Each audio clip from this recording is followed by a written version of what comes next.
Sejam bem-vindos ao curso de cromoterapia, nossa aula 2.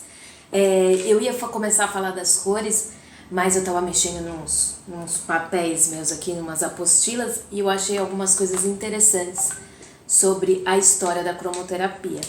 Então, estamos com a Pretinha aqui, A Pretinha, ela ama qualquer coisa relacionada a aulas e a espiritualidade.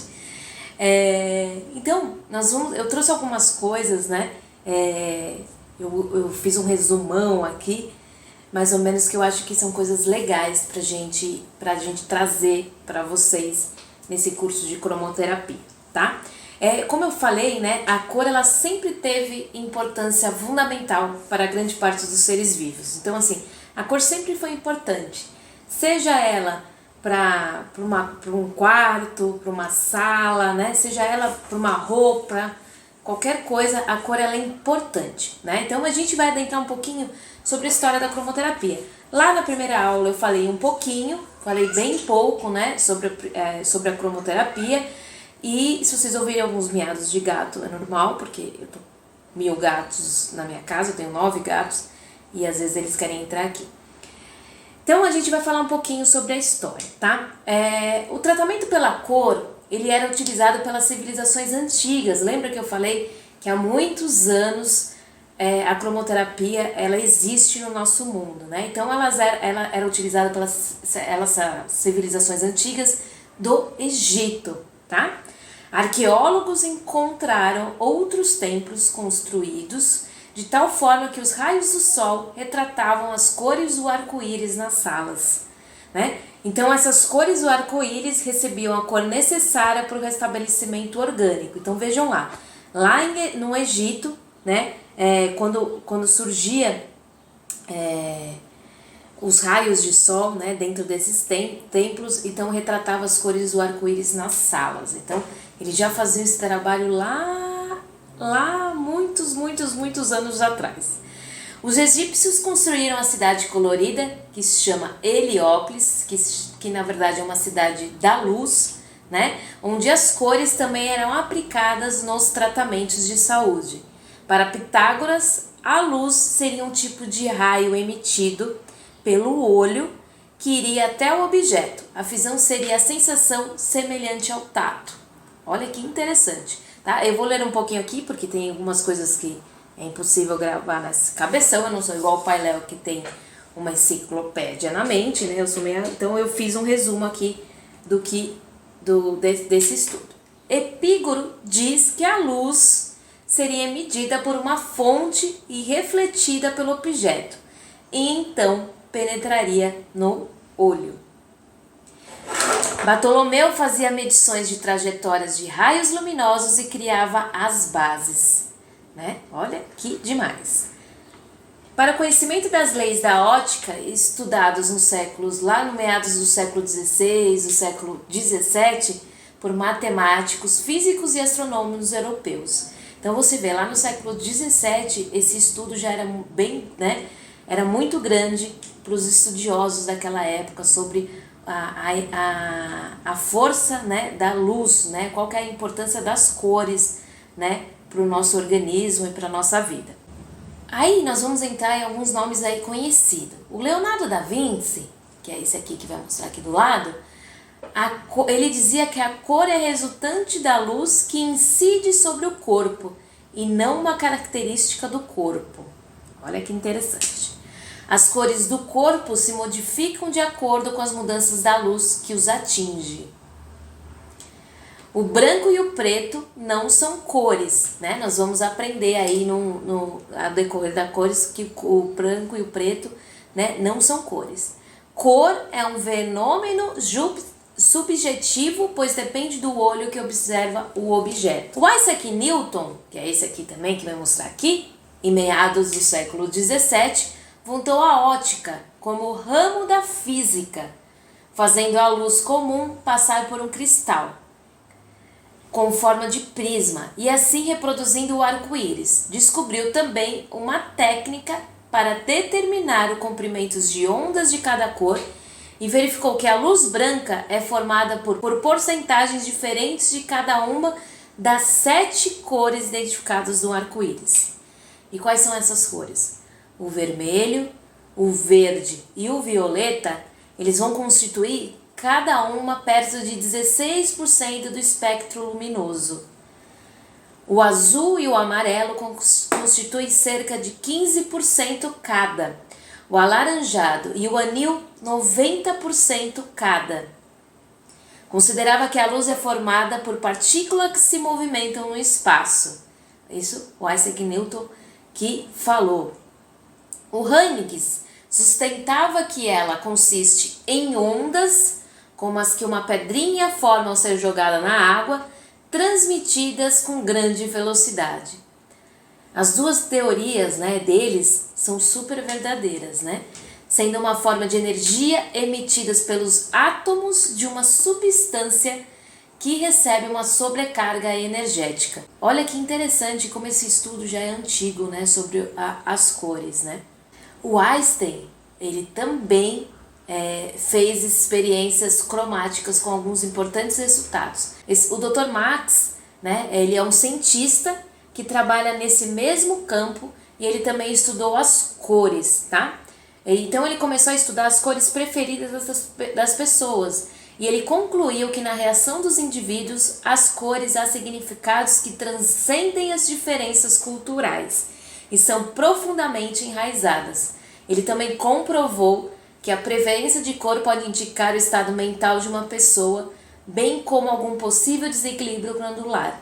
Então, olha que interessante, as nossas cores, aquelas nossas cores preferidas, por exemplo, a minha cor preferida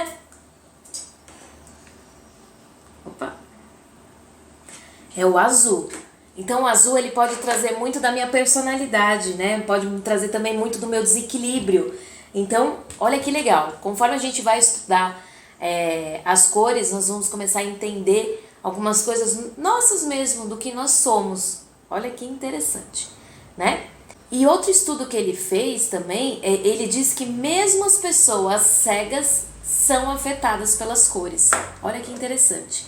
Elas conseguem sentir, através da energia da cor, ela consegue sentir a cor. É muito interessante isso. Então essas pesquisas são feitas pesquisas feitas na Rússia demonstraram que os cegos podem identificar as cores pelo tato. Olha que demais, gente. Maternidades também estão usando a luz azul no tratamento de crianças. Lembra que na primeira aula eu falei que nós vamos começar a observar alguns locais que eles já trabalham a cromoterapia sem às vezes a gente entender, mas com certeza eles têm esses estudos por base disso e eles trazem isso pra gente. Então, maternidades estão usando a luz azul no tratamento de crianças recém-nascidas com icterícia e a luz azul tem um ótimo resultado sobre este caso, sendo que antes a única opção era uma arriscada transfusão de sangue. Olha que legal, Muitas maternidades, ao invés de fazer essa transfusão, fazer algo maior para esse problema, elas utilizam o tratamento das cores, Os quartos pintados de cor de rosa, usados para acalmar prisioneiros violentos nos Estados Unidos, são exemplos do efeito da cor sobre o indivíduo. Isso quando eu fiquei sabendo, quando eu fiz essa aula, e o professor falou, eu não sabia disso. Então, as cadeias dos Estados Unidos, elas são pintadas da cor rosa, porque estudos dizem que acalma os prisioneiros ali. Então eles têm todo esse trabalho. Os Estados Unidos trabalham muito com isso, com as cores, e eu acho fantástico essas informações. Por isso que eu quis trazer para vocês nessa segunda aula aí, antes da gente adentrar nas cores. E além de acalmar os prisioneiros violentos, numa fração de segundos, que eles falam que acalma demais, ainda em segundos há uma redução da força muscular, mostrando que a cor tem efeitos físicos e emocionais. Agora a gente vai falar um pouquinho dos efeitos das cores, tá?